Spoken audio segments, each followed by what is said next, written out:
परिचय। आज आरती और रचना बाजार गईं और फिर घर वापस आईं। आरती ने पंखे और बल्ब का स्विच ऑन किया। पंखा धीरे चल रहा था तो आरती ने पंखे के रेगुलेटर को तेज रफ्तार पर कर दिया।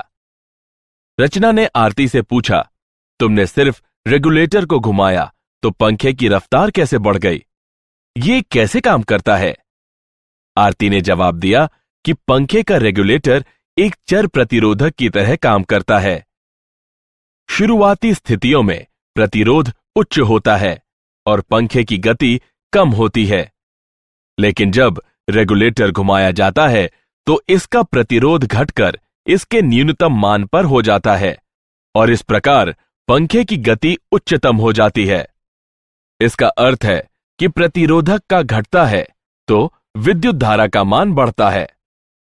छात्रों, आज हम विद्युत धारा के बारे में और अधिक पढ़ेंगे।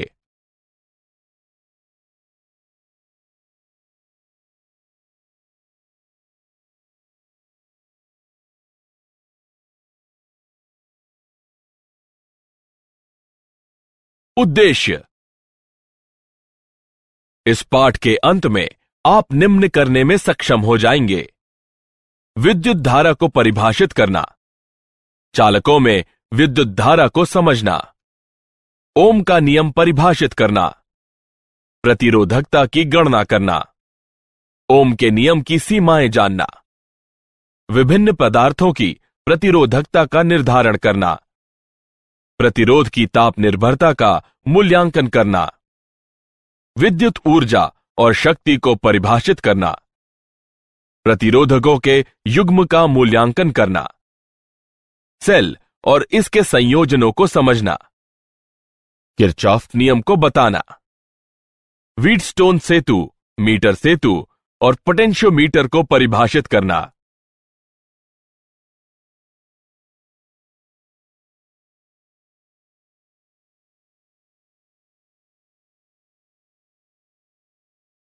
विद्युत धारा किसी पृष्ठीय क्षेत्रफल से एकांक समय में प्रवाहित होने वाले आवेश की दर को विद्युत धारा कहते हैं।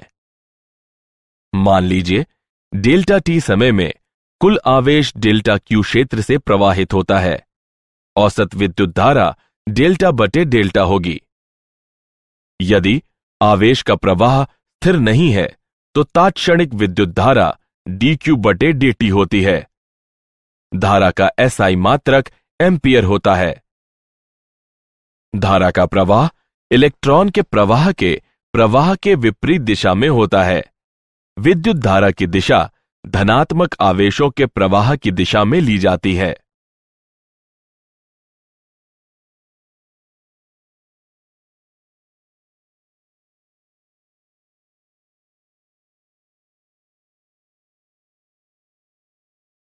चालकों में विद्युत धारा। किसी चालक में धारा के प्रवाह के लिए उसमें विभवांतर होना आवश्यक है। धारा का प्रवाह उच्च विभव से निम्न विभव की दिशा में होता है। जब एक बैटरी किसी चालक के सिरों से जोड़ी जाती है तो बैटरी के टर्मिनल से जुड़े सिरों से प्रारंभ होकर चालक पर विपरीत चिन्ह का पृष्ठीय आवेश बनने लगता है। यह पृष्ठीय आवेश विद्युत क्षेत्र का निर्माण करते हैं। यह विद्युत क्षेत्र इलेक्ट्रॉन के विद्युत क्षेत्र के विपरीत दिशा में गति करने का कारण होता है। संघटट के कारण इलेक्ट्रॉन चालक में धीमी गति से प्रवाहित होते हैं और उनके औसत वेग को अपवाह वेग वीडी कहते हैं। इलेक्ट्रॉन के इस निर्देशित प्रवाह से धारा का निर्माण होता है।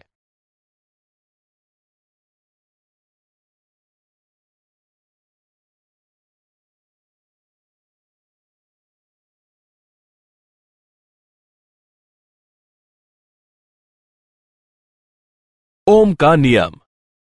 ओम के नियम के अनुसार किसी चालक धातु का विभवांतर उसमें प्रवाहित विद्युत धारा के अनुक्रमानुपाती होता है या V बराबर IR, जहां अनुपातिकता स्थिरांक R को चालक पदार्थ की प्रतिरोधकता कहते हैं। प्रतिरोधकता का SI मात्रक ओम होता है।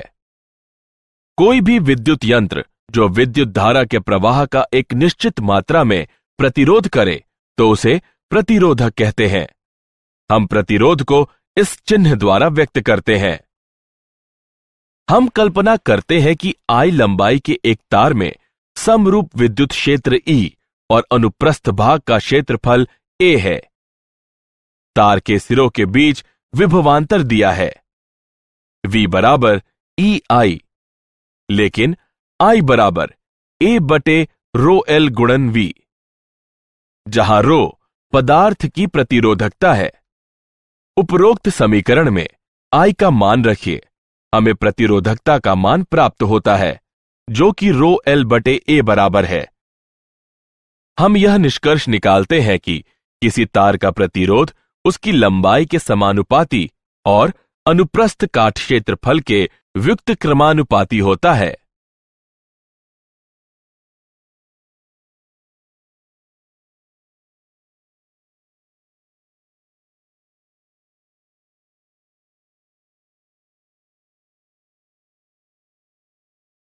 इलेक्ट्रॉन का अपवाह और प्रतिरोधकता का उद्गम।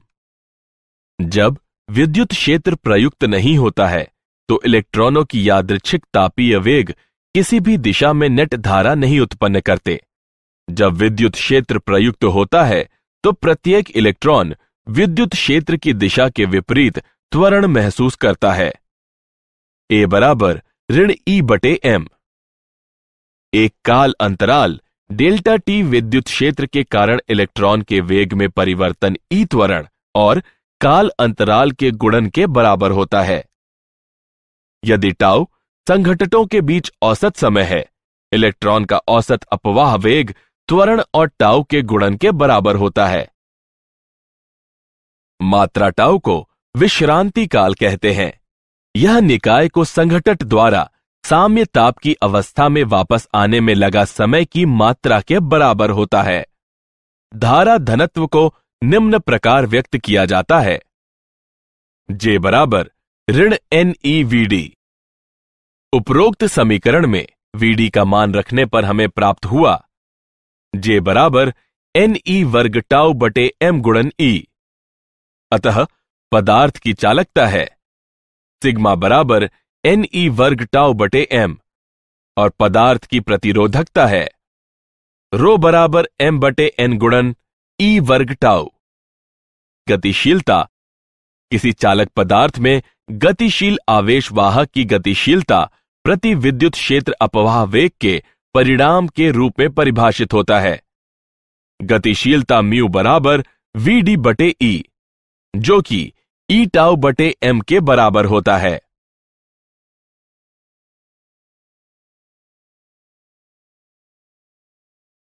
ओम के नियम की सीमाएं। हालांकि ओम का नियम बहुत से पदार्थों के लिए सत्य पाया गया है, फिर भी विद्युत परिपथ में प्रयुक्त ऐसे कई पदार्थ और यंत्र हैं जिनमें V और I में समानुपातिकता नहीं होती। विचलन निम्न प्रकार के होते हैं। V और I के बीच संबंध चिन्ह V पर निर्भर करता है।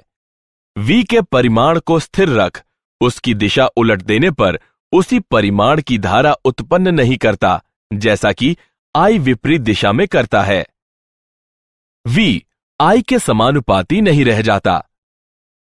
समान धारा V के लिए I के एक से अधिक मान होते हैं। इस तरह का व्यवहार करने वाला एक पदार्थ गैलियम आर्सेनाइड है।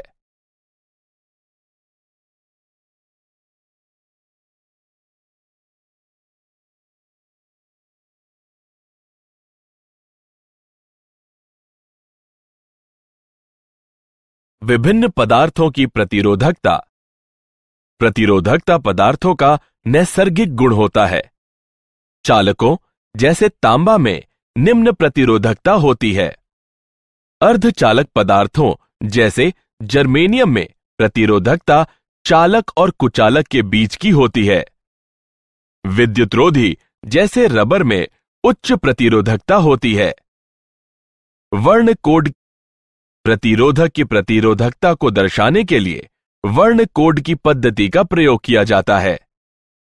प्रतिरोधक के चारों तरफ उनके विशेष महत्व वाली रंगों की एक पट्टी बिछा दी जाती है। आइए एक उदाहरण लें।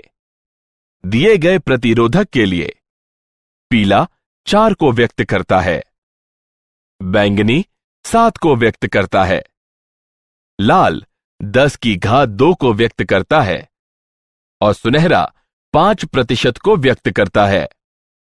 उपरोक्त आंकड़ों को एकत्रित करने पर दिए गए प्रतिरोध की कुल प्रतिरोधकता 5% सहता मान के साथ 47 गुणन 10 की घात 2 होगी।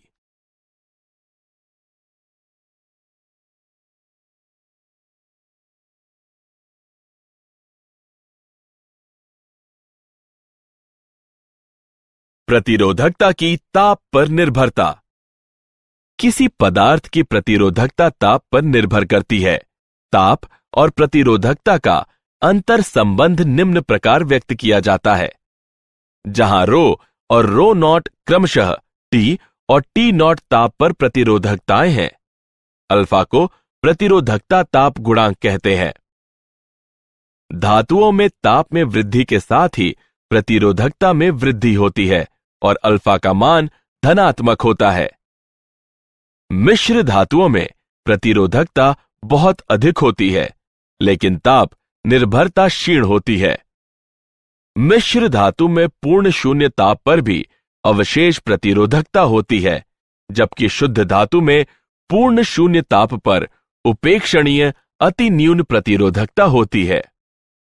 अर्धचालकों में ताप में वृद्धि होने पर प्रतिरोधकता कम होती है और अल्फा ऋणात्मक होता है। विद्युत ऊर्जा और शक्ति।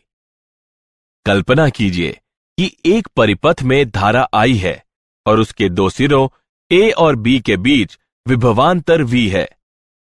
काल अंतराल डेल्टा T में आवेश की एक मात्रा डेल्टा Q बराबर I डेल्टा T परिपथ के बिंदु A से B बिंदु की ओर चलती है और विद्युत क्षेत्र द्वारा किया गया कार्य है।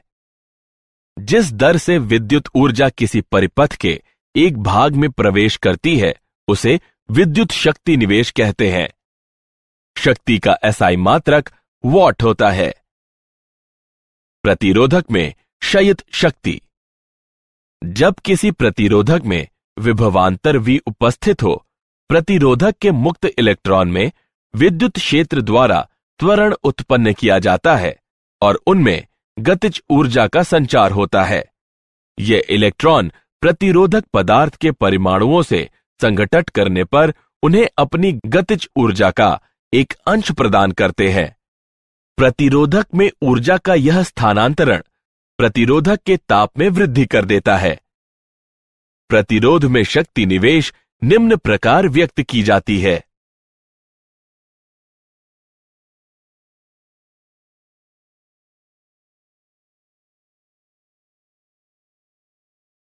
प्रतिरोधकों का संयोजन।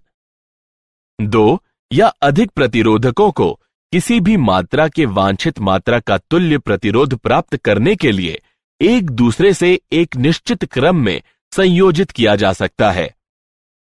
प्रतिरोधकों के संयोजन सा समतुल्य प्रतिरोध को एक ऐसा एकल प्रतिरोधक माना जाता है जो पूरे संयोजन के वोल्टेज और शेष परिपथ की धारा I में परिवर्तित किए बगैर संयोजन को प्रतिस्थापित कर देता है। प्रतिरोधकों के संयोजन के दो प्रकार हैं, श्रेणी संयोजन और पार्श्व संयोजन। श्रेणी में प्रतिरोध। प्रत्येक प्रतिरोधक में प्रवाहित धारा ही संयोजन में प्रवेश करने वाली धारा होती है। पूरी श्रेणी संयोजन का विभव पात सभी प्रतिरोधकों के विभव पातों के योग के बराबर होता है। श्रेणी में प्रतिरोधकों की किसी भी संख्या के लिए समतुल्य प्रतिरोधक सभी प्रतिरोधकों के योग के बराबर होता है। समतुल्य प्रतिरोध श्रेणी संयोजन के सबसे बड़े प्रतिरोध से बड़ा होता है। पार्श्व प्रतिरोध। प्रत्येक प्रतिरोधक में विभव पात समान होता है। संयोजन में प्रवेश करने वाली कुल धारा सभी प्रतिरोधकों की धारा के योग के बराबर होती है। पार्श्व में प्रतिरोधकों की किसी भी संख्या के लिए।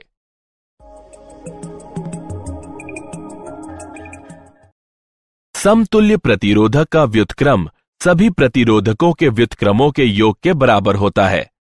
समतुल्य प्रतिरोध संयोजन की सबसे छोटे प्रतिरोध से छोटा होता है।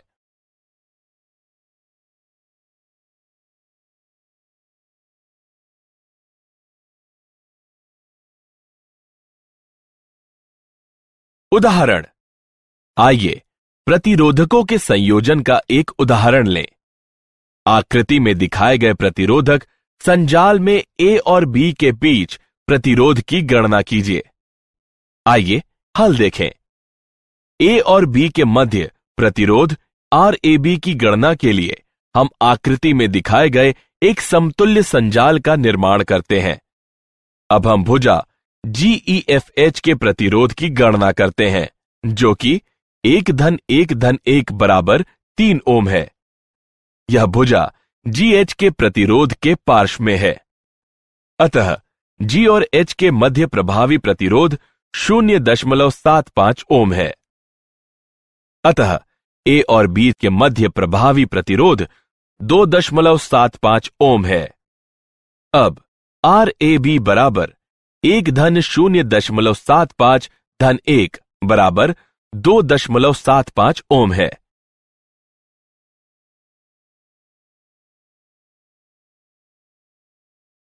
सेल किसी प्रतिरोधक में धारा के स्थायी प्रवाह के लिए संपूर्ण प्रतिरोधक में विभवांतर को बनाए रखता है। जब धारा प्रवाहित होती रहती है तो सेल के ऋणात्मक टर्मिनल पर धनात्मक आवेश एकत्रित होते रहते हैं। जब तक ये ऋणात्मक टर्मिनल के ये धनात्मक आवेश सेल के अंदर स्थित विद्युत अपघटय के माध्यम से धनात्मक टर्मिनल पर स्थानांतरित नहीं हो जाते, तब तक दोनों टर्मिनलों के बीच विभवांतर को स्थिर रखना संभव नहीं है। सेल के अंदर स्थित विद्युत अपघटय के माध्यम से एक टर्मिनल से दूसरे टर्मिनल तक आवेश के स्थानांतरण के लिए कार्य करने की आवश्यकता है, क्योंकि विद्युत अपघटनी विलयन आवेश की गति के खिलाफ प्रतिरोध उत्पन्न करता है। इसे सेल का आंतरिक प्रतिरोध कहते हैं। EMF सेल के अंदर निम्न विभव वाले टर्मिनल से उच्च विभव वाले टर्मिनल की तरफ आवेश की गति के लिए प्रति एकक आवेश में किए गए कार्य को विद्युत वाहक बल EMF कहते हैं। सेल का EMF होता है E बराबर I गुणे R प्लस R। यहां R वाह प्रतिरोध है, R आंतरिक प्रतिरोध है, I परिपथ में उपस्थित धारा है। एक आदर्श सेल में 0 आंतरिक प्रतिरोध होता है। परिपथ में प्रयुक्त वोल्टता सेल के EMF के बराबर होती है।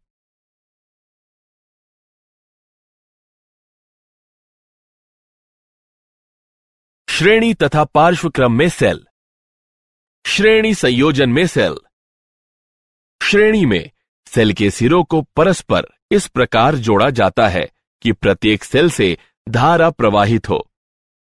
जब सेल श्रेणी क्रम में जोड़े जाते हैं तो बैटरी का EMF सभी सेलों के EMF के योग के बराबर होता है। कुछ आंतरिक प्रतिरोध सभी सेलों के आंतरिक प्रतिरोधों के योग के बराबर होता है। प्रत्येक सेल में वही धारा होती है जो पूरे श्रेणी क्रम में होती है।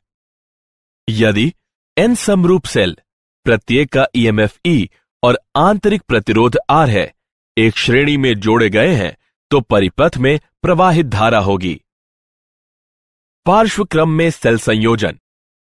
जब सेल के आवेश को विभिन्न सेलों में विभाजित किया जाता है तो इसे पार्श्वक्रम सेल संयोजन कहते हैं। जब समरूप सेल पार्श्वक्रम में संयोजित होते हैं, बैटरी का EMF एकल सेल के EMF के बराबर होता है। कुछ आंतरिक प्रतिरोध का व्युत्क्रम सभी एकल सेलों के आंतरिक प्रतिरोधों के व्युत्क्रम के योग के बराबर होता है।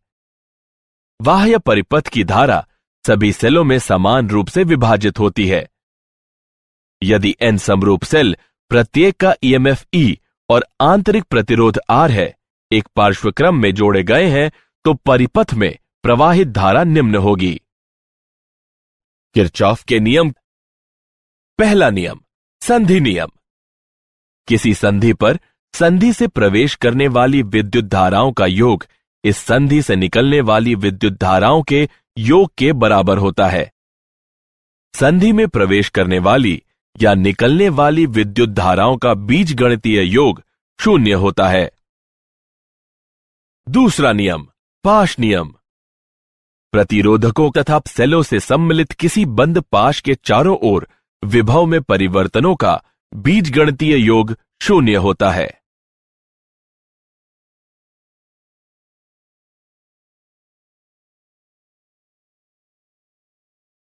व्हीटस्टोन सेतु। व्हीटस्टोन सेतु एक यंत्र है जिसका प्रयोग अज्ञात प्रतिरोध के मापन के लिए किया जा सकता है। इसमें एक बैटरी, एक गैल्वेनोमीटर तथा 4 प्रतिरोधकों का नेटवर्क होता है। धारा I संधि A से प्रवेश करती है, जहां यह धारा I1 और I2 धारा में विभाजित हो जाती है। गैल्वेनोमीटर संधि C और D के मध्य सेतु का निर्माण करता है।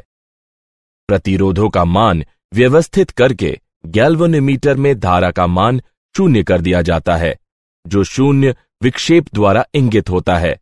इस स्थिति में सेतु को संतुलित कहते हैं। संतुलन सेतु के लिए शर्त है। व्हीटस्टोन सेतु उस स्थिति में सर्वाधिक संवेदनशील होता है जब प्रतिरोध R1 और R2 के परिमाण की कोटि समान हो।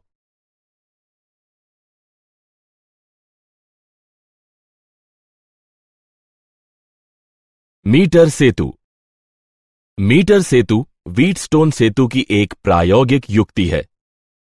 यह यंत्र 1 मीटर लंबे एक समान अनुप्रस्थ काट क्षेत्रफल वाले तार से निर्मित होता है, जिसे 2 टर्मिनलों A और C के बीच एक लकड़ी की पट्टी पर एक समानांतर मीटर स्केल, जो तार के किसी भी भाग की लंबाई माप सकती है, के साथ कस दिया जाता है।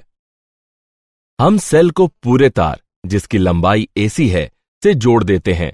गैल्वेनोमीटर का एक सिरा रिक्तियों के मध्य बीचों बीच बिंदु D पर तांबे की पट्टिका से जुड़ा रहता है और दूसरा सिरा एक जॉकी से जुड़ा होता है, जिसे तार के किसी भी वांछित बिंदु से जोड़ा जा सकता है। एक प्रतिरोध बॉक्स R रिक्ति G1 से जुड़ा होता है और अज्ञात प्रतिरोध S रिक्ति G2 से जुड़ा होता है।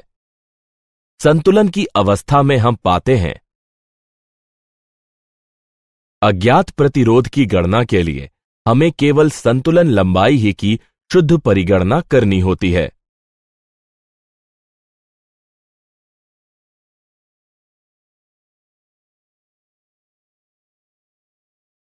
विभव मापी। विभव मापी का अनुप्रयोग 2 सेलों या EMF के अन्य 2 स्रोतों के EMF की तुलना करने के लिए किया जाता है। विभव मापी का प्रयोग सेल के आंतरिक प्रतिरोध के मापन, धारा मापीय वोल्ट मापी के अंश शोधन, प्रतिरोधों की तुलना करने और ताप विद्युत EMF के मापन के लिए किया जाता है। विभव मापी का सिद्धांत। एक समान अनुप्रस्थ काट क्षेत्रफल और एक समान संघटन वाले किसी भी लंबाई के तार से जब एक स्थायी विद्युत धारा प्रवाहित होती है, तो उसका विभवांतर उसकी लंबाई के समानुपाती होती है। विभव मापी से जितना कम विभवांतर मापा जा सकता है, विभव मापी की संवेदनशीलता उतनी ही अधिक होती है। विभव मापी का टर्मिनल A एक बैटरी, एक धारा मापी, एक धारा नियंत्रक और एक गामी कुंजी की सहायता से टर्मिनल B से जुड़ा हुआ है।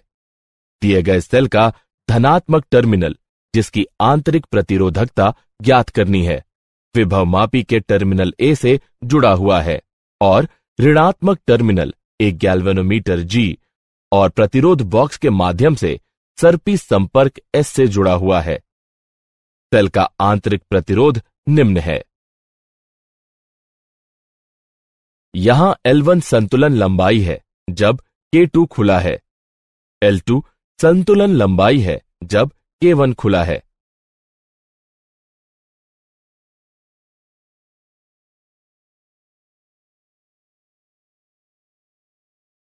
क्या आप जानते हैं, जॉर्ज साइमन ओम विद्युत धारा का विद्युत वाहक बल मापना चाहते थे। उन्होंने पाया कि कुछ चालक अन्य से बेहतर कार्य करते हैं और उन्होंने उनके अंतर का निर्धारण किया। उन्होंने कुछ समय तक ओम के नियम की घोषणा के लिए प्रतीक्षा की, क्योंकि उनके मित्रों को उनका सिद्धांत स्वीकार नहीं था। प्रतिरोध का मात्रक उन्हीं के नाम पर रखा गया है। तड़ित वायुमंडल में विद्युत का प्रक्षेपण होता है। तड़ित विद्युत करीब 2,10,000 किलोमीटर प्रति घंटा की दूरी तय कर सकती है और इसका ताप 30,000 डिग्री सेल्सियस तक पहुंच जाता है।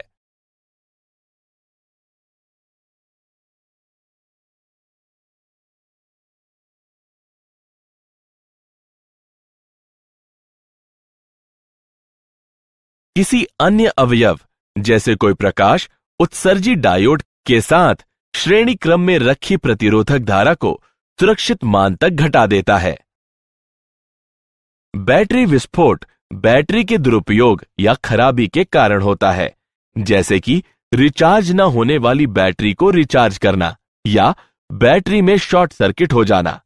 कार की बैटरियों में जब शॉर्ट सर्किट से अत्यधिक विद्युत धारा उत्पन्न हो जाती है तो उनके विस्फोट की ज्यादा संभावना होती है।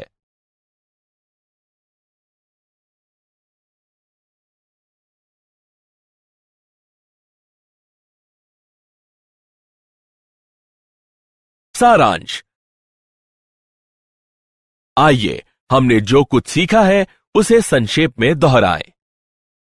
किसी पृष्ठीय क्षेत्रफल से एकांक समय में प्रवाहित होने वाले आवेश की दर को विद्युत धारा कहते हैं। संघटन के कारण इलेक्ट्रॉन चालक में धीमी गति करते हैं और उनके औसत वेग को समवाह वेग कहते हैं। ओम का नियम बताता है कि किसी चालक पदार्थ का विभवांतर उससे प्रवाहित होने वाली धारा के अनुक्रमानुपाती होता है। किसी चालक पदार्थ में गतिशील आवेश वाहक की गतिशीलता प्रति एकांक विद्युत क्षेत्र में अपवाह वेग का परिमाण होती है। प्रतिरोधकों के संयोजन से समतुल्य प्रतिरोध को एक ऐसा एकल प्रतिरोध माना जाता है जो पूरे संयोजन के वोल्टेज और शेष परिपथ की धारा में परिवर्तित किए बगैर संयोजन को प्रतिस्थापित कर देता है।